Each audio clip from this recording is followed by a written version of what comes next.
But before we come to that, I'd like to talk a little bit more about a subject which most of us try to avoid, which is the subject of death and dying.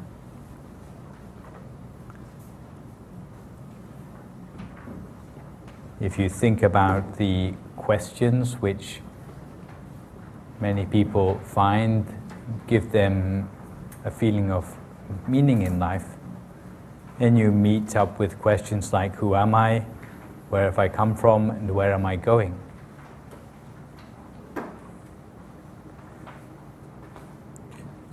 If you talk about the purpose of life, then perhaps we've already succeeded to answer some of these questions when we talk about trying to do as many good deeds as we can, trying to reduce the bad things we do, while trying to purify the mind. We've already gone into quite a lot of detail about these things. Where we came from, well, if you talk about it on the cosmological scale, we already had some of the answers to these questions, but we'll come back to look at it again, I think next lesson. But really what I'd like to talk about today is the subject of where we think we're going. Because the subject of death is usually greeted with fear or avoided completely by a lot of people in the Western world, at least, simply because they don't have any idea what to expect when they come face to face with death. It's one thing which people don't make much fun about when they make fun of everything else in the world, but when it comes to death, normally they don't make too many jokes about that, because it's seen as something which we cannot escape, and that for sure is right. When it's going to come to us, we don't know. How it's going to come to us, we don't know. And really all we can do is to try to be prepared when it does eventually come to us. I'm sure many of you know people who are younger than yourselves who've already died, right? You've been to funerals of people younger than yourself? Yeah? So that could have been you. So the fact you're still here means that you're just a little bit luckier than them, but there's nothing to guarantee that you're going to be in this world for the full life or an average lifespan of 75 years. There's nothing to guarantee it. All of us in our past may have not released enough fish, or maybe we haven't extended life, or maybe we're pretty good at hacking people down on the battlefield last lifetime. We just don't know that. So there's nothing to guarantee that we don't have built into us the karma which suddenly will cut us off in our prime. So basically all we can do is try to prepare ourselves. And to prepare ourselves, well, we try to get as much information as possible.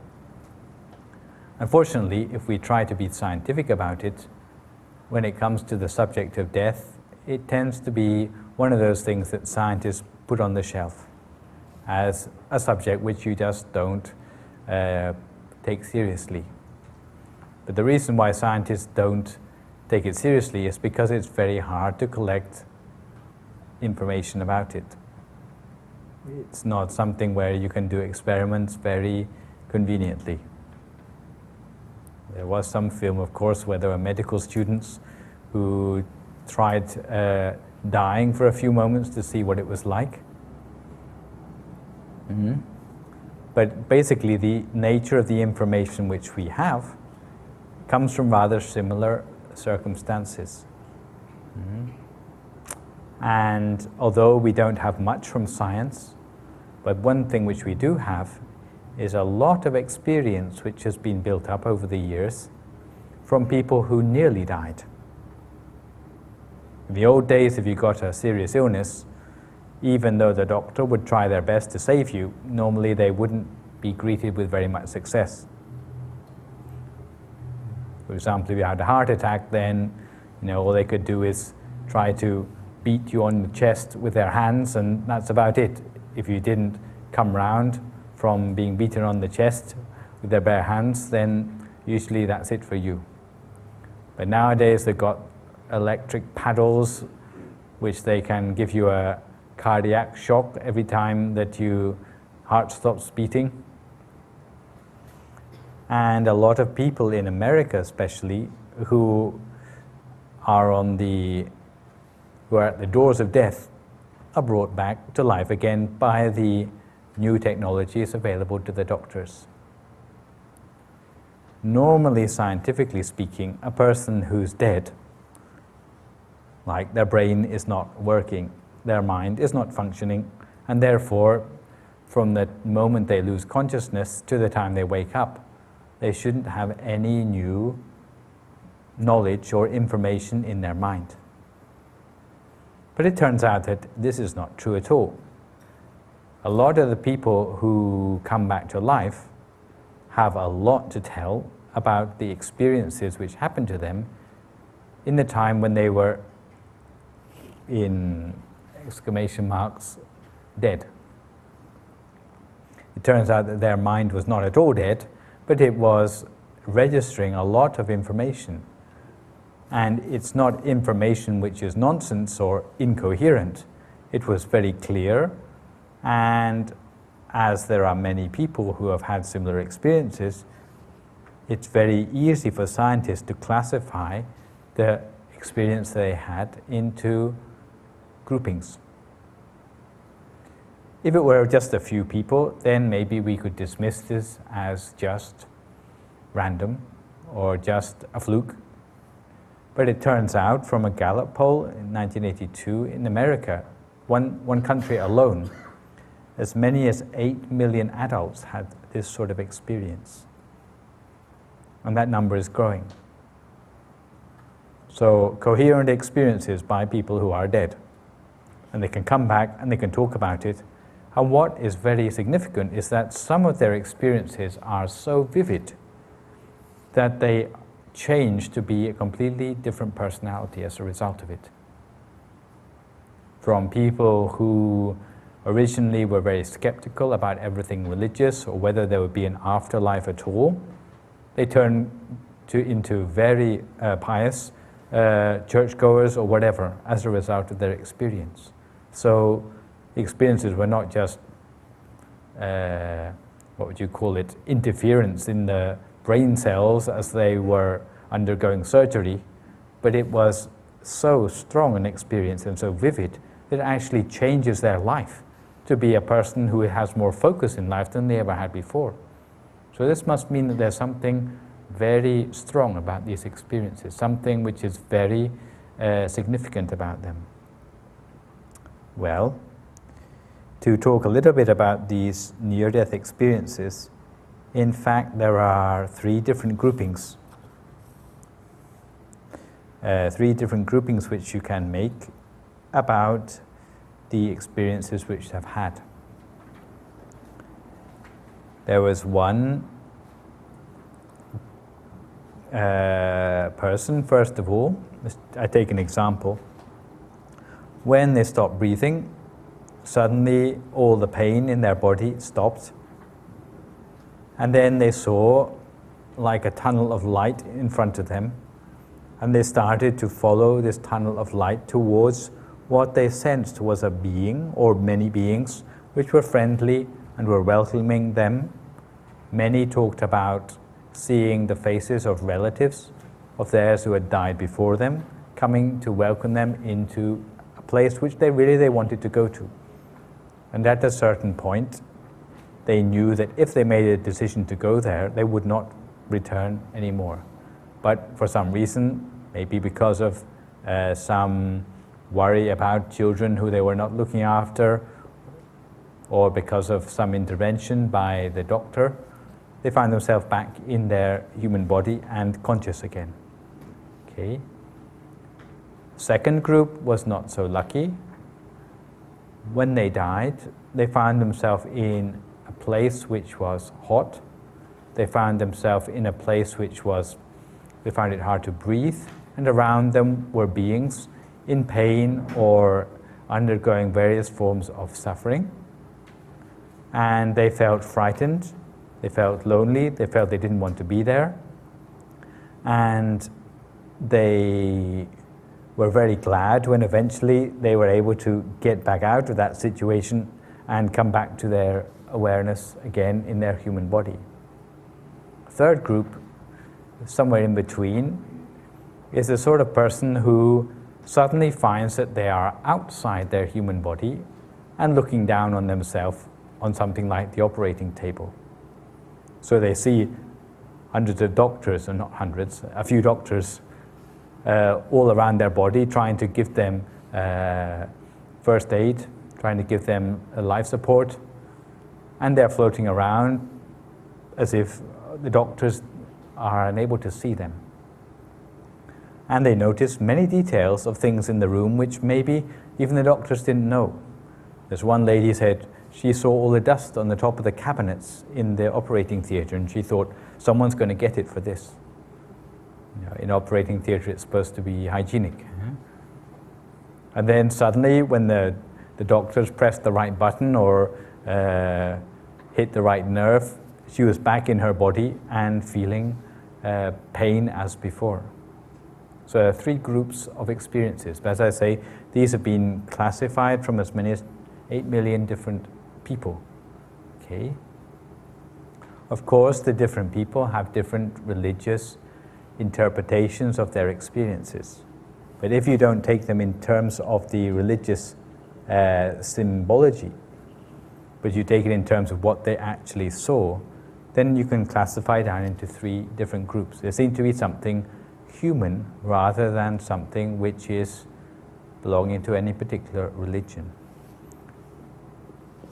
From this information, we surmise that when people die, if they don't recover, then this is the sort of worlds which they are going to.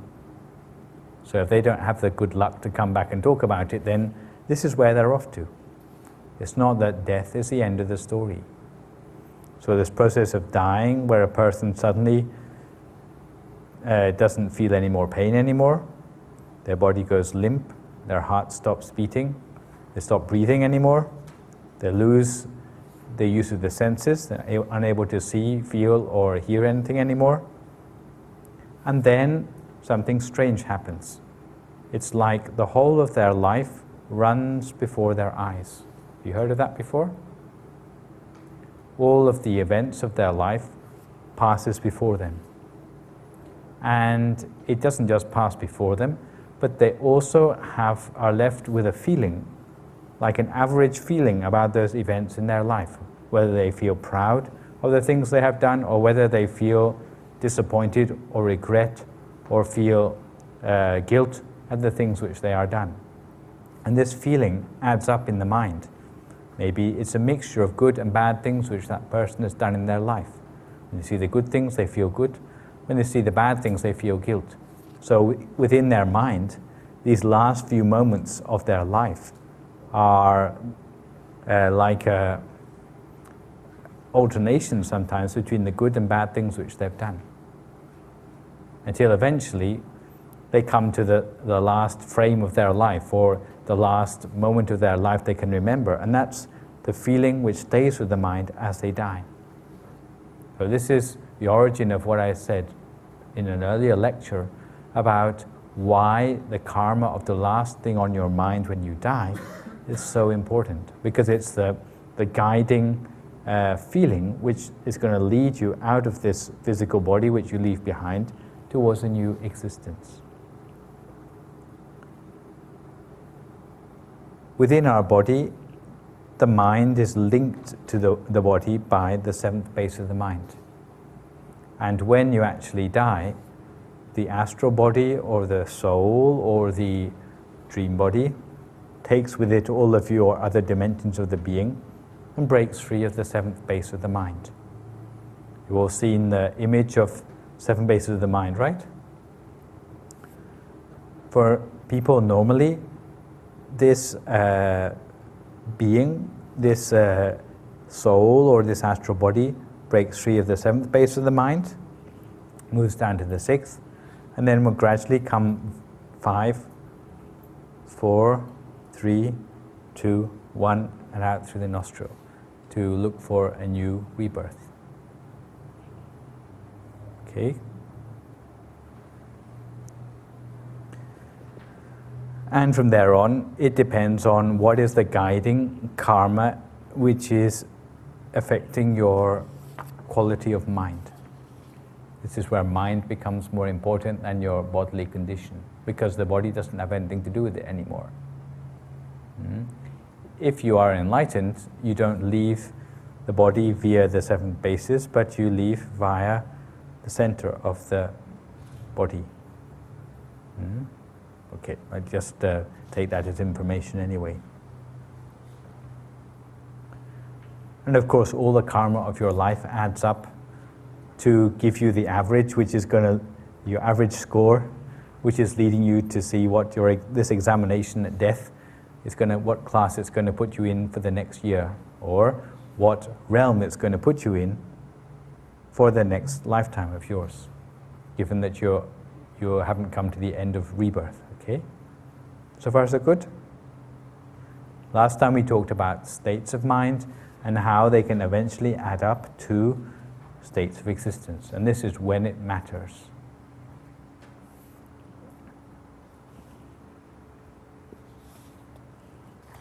Supposing you have a very good mental attainment.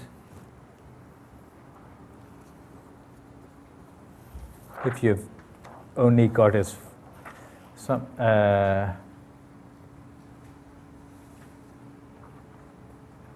supposing you've got no further than basic meditation and you only have awareness of the physical body, then your afterlife destination just depends on your karma, okay? But we said that karma from meditation is a very strong karma, equivalent to the bad karma of killing your parents or whatever, right? If you have a mental attainment, for example, you've attained the angelic body inside you and your mind is unified with that, then this will make sure that you go to places where heavenly bodies are the norm, which is one of the heaven realms. If your mind becomes unified already with the celestial body, then it will take you to one of the form Brahma realms. Your mind is unified with a formless Brahma body, then this will take you to one of the formless Brahma realms. If your mind is linked to a body of enlightenment, there may be no further rebirth for you.